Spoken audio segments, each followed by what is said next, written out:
reluctant to do this, but you think it's a very important story and that there's a bigger story here. But first of all, were you injured at all? How are you? I'm a little shaken up, but I'm okay. A couple bumps and bruises, but I'm all right. What exactly happened? It's broad daylight. You're in front of the hotel waiting to be transported out to Flushing for the open, and then what happens? Yeah, it was really just shocking because I was standing there just waiting, minding my own business, and I saw someone coming from the street running directly at me. And naive as I may be, I thought maybe it was just someone I didn't recognize, a high school friend or something, coming in to mess with me and give me a bear hug. And it turned out quickly that it wasn't. When he picked me up, he did pretty much hug me, but he picked me up and body slammed me and put me on the ground and told me to turn over and shut my mouth and put the cuffs on me. And I told him the first words out of my mouth were, "I'm going to 100% cooperate. I don't want any incident or ever." Just out of reaction from what I've seen in the media, I don't want any sort of miscommunication.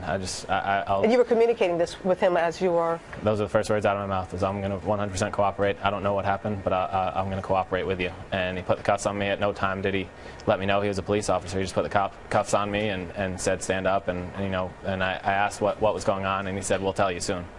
And that was it. So you didn't resist at all. You were No. just out there. No, and I feel lucky actually that I didn't, because I'm happy that my reaction was I was actually smiling at the person, because I could see how if I put my arms up or if I did anything, it could be a sign of showing some sort of resistance, and instead of having a little bruise on my leg, I might have some broken bones or some actual injuries, because it didn't seem like he was slowing down and he was going to continue that tackle. And he was plainclothes police officer. He was in shorts. T-shirt and shorts. So and he never identified himself. Didn't have a badge in any way showing, not around his neck, not on his belt, anything. The police officers that walked up later, I saw a couple badges on belts, but none were really displayed, and no one identified themselves. I didn't get one name out of anyone. And how long were you held like that? And what were you talking to them and telling them and asking them? I was held for about 15 minutes, and about 5 or 10 minutes in, I admitted. I said, "Look, officer, I'm scared. So if I say something wrong, I'm sorry, but I want to know what's going on. I think you have the wrong person."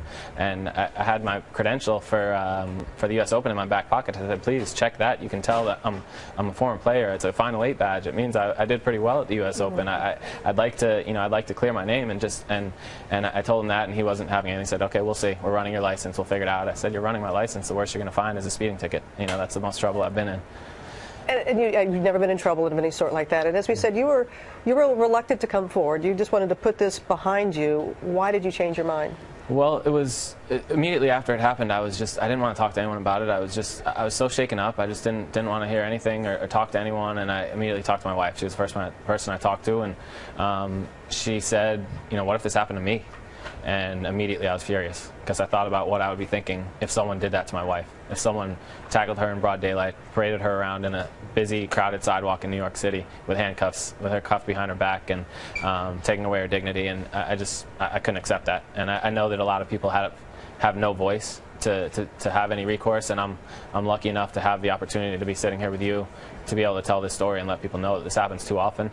And most times it's not to someone like me. It's to someone that has no way of no resources to be able to get their story out. Exactly. Like this. And you really believe this was a case of excessive force. You're not making it about racial profiling. You just feel that it was a use of excessive force. Yeah, and I probably wouldn't even be so clear or be so indignant about it if it wasn't so obvious. It was so blatant.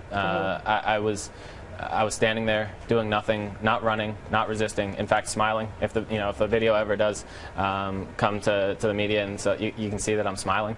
And just minutes earlier, a reporter happened to be walking by and recognized me and just asked me a few questions. The police officer, there were 5 of them, they could have easily asked and said, "Can I just see your license?" Have the police reached out to you since? Have you talked to any of them? Have they tried to reach you? They say that they've been trying to contact you. No, I haven't heard anything, but I mean, I'd be surprised if they were making that concerted of an effort, since I've been contacted by a lot of media sources that have been able to find my number, and I haven't heard anything from And the what police. what do you want from them?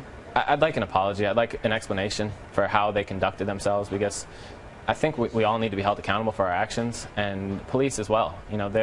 They're out there doing a very difficult job, and I even said that during the 15 minutes. I said, "I know you guys are doing a tough job, but and I respect that. I appreciate everything you guys do to keep us safe, but I think you have the wrong person here." And they didn't want to hear it, didn't want to listen to that. And I do think most cops are doing a great job in keeping us safe, but when you police with reckless abandon, you need to be held accountable. And I think I'm hopefully going to let people know that some of them need to be held accountable. And these that are doing police work the wrong way need to pay for those actions and be shown either the door or whatever whatever they need to do to punish them. Right, as you said, the vast majority do it the right way. It's those that don't that we need to put that to them. Hey, James, Exactly. thank you very much again for coming out here. My pleasure. Thanks for having me. All the best to you.